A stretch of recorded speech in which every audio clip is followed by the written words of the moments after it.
വിഴിഞ്ഞം തുറമുഖത്തിന്റെ സാധ്യതകൾ തുറന്ന് രാജ്യാന്തര കോൺക്ലേവിന് ഇന്ന് തുടക്കമാകും. മുഖ്യമന്ത്രി പിണറായി വിജയൻ കോൺക്ലേവ് ഉദ്ഘാടനം ചെയ്യും. വിദേശത്തു നിന്നുൾപ്പെടെ 300 പ്രതിനിധികളാണ് കോൺക്ലേവിൽ പങ്കെടുക്കുക.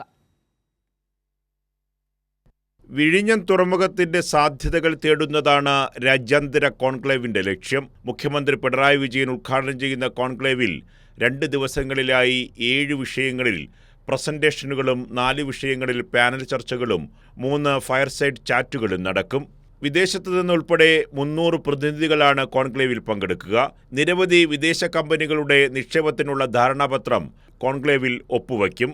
KSIDCയുടെ നേതൃത്വത്തിൽ ട്രിവാൻഡ്രം ചേംബർ ഓഫ് കൊമേഴ്സുമായി സഹകരിച്ചാണ് കോൺക്ലേവ് സംഘടിപ്പിക്കുന്നത്.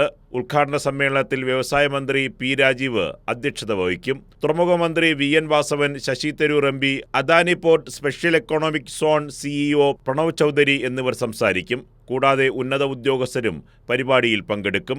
കൈരളി ന്യൂസ്, തിരുവനന്തപുരം.